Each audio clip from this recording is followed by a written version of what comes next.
Ini kita akan membahas mengenai teori produksi.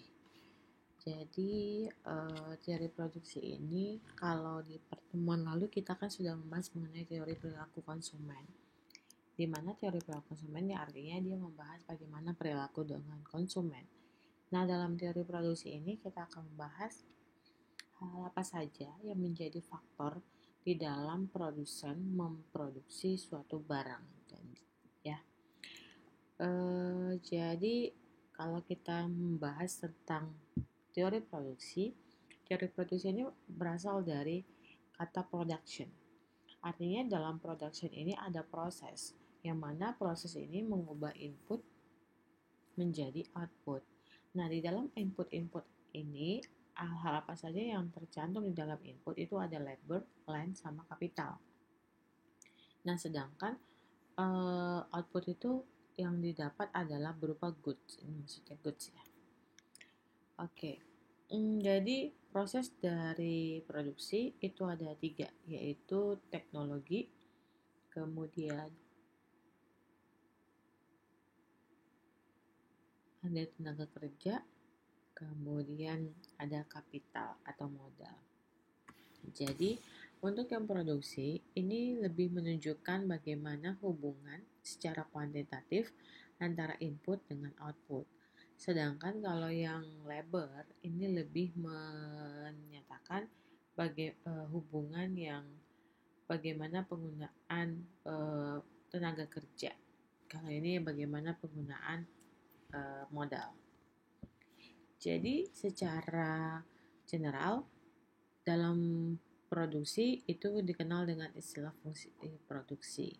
Nah, fungsi produksi ini definisinya apa? Yaitu adalah sifat hubungan antara input dan output yang dihasilkan. Nah, dalam menghasilkan input dan output, ada beberapa faktor yang mempengaruhi produksi yang dinyatakan dalam suatu fungsi, di mana Q ini adalah output, F ini adalah fungsi dari fungsi produksi, di mana faktor-faktor yang mempengaruhi ada K, L, R, dan T. Nah, K itu adalah kapital, L itu adalah labor, R itu adalah rent atau sewa, T itu adalah teknologi. Jadi nanti dalam fungsi produksi ada fungsi produksi 1 input variabel dan ada fungsi produksi 2 input variabel. Nah, untuk fungsi produksi 1 input variabel bisa kita lihat, kita jelaskan dalam slide ini.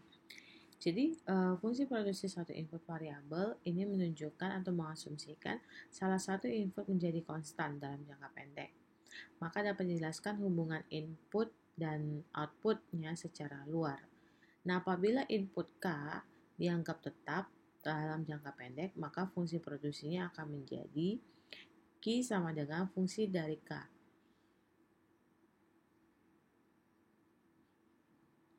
Q adalah output, K itu adalah kapital. Maka dengan menganggap salah satu input yang konstan dalam jangka pendek, maka dapat dijelaskan hubungan input dan output secara luas.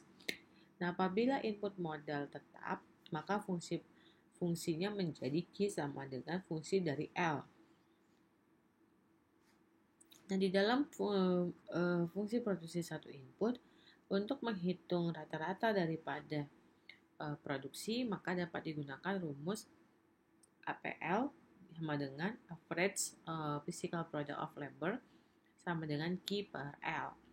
Nah, kemudian untuk marginalnya, maka MPL sama dengan delta Q per delta L. Nah, pada saat APL mencapai maksimum, maka besarnya menjadi APL sama dengan MPL. Jadi fungsi produksi itu ada 3 nanti yang untuk dihitung. Yang pertama ada fungsi total, yang kedua ada fungsi marginal, dan yang ketiga adalah fungsi rata-rata. Produk rata-rata. Nah, untuk produk total, ini adalah keseluruhan hasil atau produk yang didapat selama proses produksi. Untuk produk marginal, ini menunjukkan adanya tambahan dari total produksi yang dapat diperoleh karena unit faktor produksi mengalami penambahan. Dan untuk produk rata-rata, ini adalah jumlah rata-rata produk yang diperoleh selama proses produksi. Jumlah rata-rata tersebut didapat dengan cara membagi total produksi TP dengan jumlah tenaga kerja. Jadi untuk fungsi produksinya, Untuk menghitung daripada produk rata-rata, maka dapat dihitung dengan rumus APL sama dengan Q per L, atau total produksi dibagikan dengan total unit output. Jadi untuk produk rata-rata adalah jumlah rata-rata produk yang diperoleh selama proses produksi. Nah, jumlah rata-rata tersebut didapat dengan cara membagi total produksi dibagikan dengan jumlah tenaga kerja. Nah, untuk produk marginal adalah tambahan dari total produksi yang dapat diperoleh karena unit produksi mengalami penambahan. Sehingga rumusnya dapat dilihat delta MPL sama dengan delta Q per delta L. Q-nya ini adalah output, L-nya adalah labor. Di dalam teori produksi dikenal dengan istilah the law of diminishing return. Jadi dalam kegiatan produksi berlaku sekali hukum the law of diminishing return. Ini menunjukkan apabila faktor produksi variabel dapat diubah pada mulanya produksi total akan semakin banyak, tetapi sesudah mencapai tingkat tertentu, tambahan produksi semakin berkurang dan akhirnya menjadi negatif. Ini adalah contoh daripada fungsi produksi dengan satu variabel input, di mana kita bisa lihat dari ada variabel L dan variabel K. L ini adalah labor, K ini adalah kapital, dan Q ini adalah quantity. Nah, dari tabel ini kita bisa melihat bahwa yang berubah kan adalah L, labor. Sedangkan kapitalnya bersifat tetap, makanya dikatakan ini adalah fungsi produksi dengan satu variabel input. Jadi, kalau kita lihat secara rumus juga, ini adalah perhitungan dari AP. Jika kita lihat rumusnya tadi adalah APL sama dengan total dari quantity dibagikan dengan labor. Nah, kita bisa lihat total quantity-nya kan yang di AP di sini adalah 0. 0 dibagi L. 0 dibagi L sama dengan 0. Nah, kita bisa lihat juga yang kedua. Total quantity-nya adalah 10. 10 dibagi 1 sama dengan 10. Nah, yang ketiga, 30 dibagi dengan 2, hasilnya sama dengan 15, gitu ya. Nah, bagaimana menghitung dari marginal? Tadi kan marginal adalah delta Q per delta L atau delta Q per delta L. Nah, delta Q ini dapat dari mana? Ini kan 10, delta Q ya. 10 dikurangi dengan 0. Delta Q yang ini, yang baru, dikurangi delta Q sebelumnya. Dibagi dengan delta L. 1 dikurang 0. Nah, tadi kan hasilnya 10 dibagi 1, makanya hasilnya 10. Nah, bagaimana dengan yang ini, 20? 30 dikurangi dengan 10, hasilnya berapa? 20. Dibagi dengan 2 dikurang 1, ya. Artinya 1. Dapatnya adalah marginal produknya 20. Begitu seterusnya. Jadi ini adalah fungsi produksi, tabel dari fungsi produksi dengan satu input yang berubah. Di mana pada tabel ini kita bisa lihat dibagi menjadi tiga area daerah. Nah, yang pertama adalah daerah 1, daerah 2, dan daerah 3. Apa saja yang menjadi pembeda masing-masing daerah ini? Kita bisa lihat di daerah 1 adalah daerah di mana ketika produsen masih menambah salah satu variabel inputnya, maka akan dapat meningkatkan total jumlah produksi barangnya. Nah, jika kita lihat ada sumbu X, sumbu X-nya adalah L. Nah, kemudian ada sumbu Y-nya adalah quantity. Nah, kita bisa lihat kan di sini ada kurva TP, total product, daripada L. Kenapa digunakan L? Karena salah satu variabel yang berubah adalah si labor. Nah, kemudian ada AP, dan kemudian ada MP. AP ini adalah average product dan MP ini adalah marginal product. Nah, di daerah 1 ini kita bisa lihat ketika labornya ditambah, maka dia akan semakin meningkatkan total barang yang diproduksi. Kita bisa lihat kan di garis merah ini bahwa jumlah kuantitas yang diproduksi oleh produsen itu semakin meningkat. Nah, pada saat ini, tetapi marginal produknya sudah mulai turun. Begitu juga dengan average produknya. Nah, kemudian di tahap 2, ketika si produsennya masih menambah labor untuk meningkatkan jumlah produksi, maka total produknya juga semakin meningkat sampai pada titik sini. Titik sini adalah titik maksimum yang diterima oleh produsen ketika memproduksi suatu barang. Artinya, pada tahap ini, titik yang ini adalah produsen sudah tidak bisa lagi untuk menambah satu input variabel tersebut. Ketika ditambah, maka nanti akan mengakibatkan total produknya menjadi turun. Ini akan terjadi di daerah 3. Nah, pada daerah 2, ketika TP sudah mencapai maksimum, yang harus Anda ingat adalah pada saat TP maksimum, maka marginal produknya akan sama dengan 0. Artinya, pada saat maksimum, ketika marginal produknya sudah sama dengan 0, artinya penambahan produk itu sudah tidak bisa dilakukan. Malah akan mengakibatkan penurunan marginal produk, bukan meningkat lagi. Nah, di daerah 3, ini adalah produsen masih menambah nih jumlah tenaga kerjanya. Nah, dengan harapan dia akan meningkatkan produksinya, tetapi ternyata di daerah sini penambahan labor itu akan mengakibatkan total produknya menurun. Jadi hubungan antara APL dan MPL, pada hubungannya antara APL dan MPL dapat juga dikaitkan dengan elastisitas produk. Jadi elastisitas produk ini atau produksi ini menunjukkan persentase perubahan output sebagai akibat dari persentase perubahan input yang dapat ditulis dengan perumusan ini. EP sama dengan persentase perubahan output dibagi dengan persentase perubahan input atau turunan dari DQ per turunan dari L. Nah, hubungan antara APL dan MPL ini dapat juga dikaitkan dengan elastisitas produk. Ya, masih. Jadi kalau disederhanakan lagi dari rumus yang tadi, EP sama dengan delta Q per delta L dikalikan dengan L dibagi Q. Atau dapat disederhanakan, EP sama dengan delta Q per delta L dikalikan 1 per Q dibagi L. Nah, karena APL adalah Q dibagi L dan MPL adalah delta Q per delta L, maka elastisitas produknya dapat ditulis kembali menjadi EP sama dengan MPL per APL. Ya. Jadi banyak sekali turunan dari elastisitas produksi. Jadi untuk tahapan produksi tadi kita bisa lihat tadi ya, ini dia.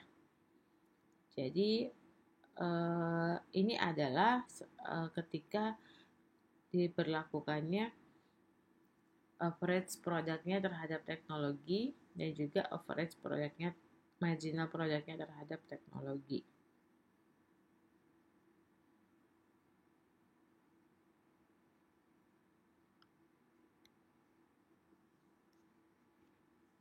Tahapan produksi. Nah, tahapan produksi itu yang pertama dimulai dari tenaga kerja L sama dengan 0 sampai MPL sama dengan APL atau dari L sama dengan 0 sampai APL maksimum. Nah, keadaan ini menunjukkan nilai elastisitasnya lebih besar dari 1. Di tahap kedua, mulai dari MPL sama dengan APL atau APL minimum sampai MPL sama dengan 0. Keadaan ini menunjukkan nilai elastisitas produksinya lebih kecil dari 1 atau sifatnya inelastis. Namun pada saat MPL tambah APL, maka elastisitas produknya sama dengan 1. Nah, tahap ketiga dimulai dari MPL sama dengan 0 dan MPL negatif. Keadaan ini menunjukkan elastisitas produksinya negatif.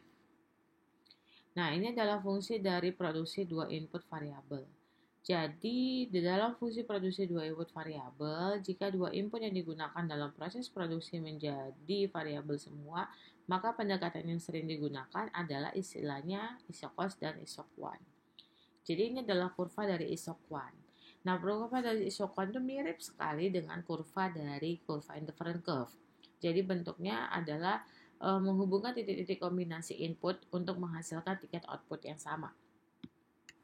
Ya, titik-titik. Jadi dia ada mengkombinasi dua input variabel. Di sini ada variabel input variabel K dan di sini ada input variabel L. Jadi kurva isoc1 intinya menghubungkan titik-titik ketika mengkombinasi dua input variabel. Ciri-ciri dari isoc1, turun dari kiri atas ke kanan bawah, cembung ke arah titik origin, tidak saling berpotongan, serta kurva di atas menunjukkan jumlah output yang lebih banyak. Artinya perubahan produksi digambarkan dengan pergeseran isoc1. Jadi, ini kita bisa lihat, ini adalah kapital, ini adalah labornya. Jadi di sini bisa dilihat berapa kombinasi penggunaan ketika tenaga kerjanya 1, jumlah labornya 20 gitu ya. Ketika kapitalnya 2, jumlah labornya bisa jadi 40. Ini adalah sama saja bagaimana isokuan dengan dua input variabel. Ya, pada tahun pertama penggunaan tenaga kerjanya berada di sini dan di sini, di A dan di D. Kemudian tahun ketiga juga di A, tahun pertama ada di D, kemudian tahun ketiga ada di A, B, dan C. Nah, kemudian tahun kelima ada di E. Pada isokuan yang pertama, kuantiti yang dibentuk ada 55, yang kedua kuantiti yang dibentuk ada 72, dan yang ketiga kuantitinya ada 90. Jadi intinya ketika misalnya perusahaan ingin memproduksi suatu barang, maka berapa kombinasi penggunaan daripada modal dan tenaga kerjanya bisa dilihat dari sini. Pada saat dia memproduksi 55 barang, kombinasi penggunaan kapitalnya ada di 3, lebarnya 1, atau di kapitalnya 1, lebarnya 3. Pada saat dia mengkonsumsi 75, kapitalnya 3, lebarnya 2, gitu ya. Jadi kombinasinya disesuaikan dengan produsen. Nah, ini adalah isokos. Ini gambarnya salah nih. Seharusnya isokos lurus nih. Oke, nanti saya revisi kembali untuk garis gambarnya. Isokos ini adalah kurva yang menunjukkan berbagai kombinasi pembelian dua input variabel. Misalnya tenaga kerja dan modal dengan menggunakan jumlah anggaran yang sama. Jadi rumus anggaran ya untuk isokos PK dikali K ditambah PL dikali L sama dengan I. Ini adalah income. PK itu adalah price of capital, PL itu adalah price of labor. K itu adalah capital dan L itu adalah labor. Sebagai contoh, kegiatan produksi diasumsikan menggunakan dua macam input, yaitu modal dan tenaga kerja. Harga input atau modal 200 dan tenaga kerja 300. Anggaran yang tersedia sebesar 6.000 untuk membeli seluruh input. Nah, berdasarkan data di atas, maka persamaan garis anggarannya adalah ini. 200K tambah 300L sama dengan 6.000. Nah, ini yang sebenarnya nih. Ini ada kurva isokos, tapi yang tadi itu salah ya. Jadi, kalau kita lihat,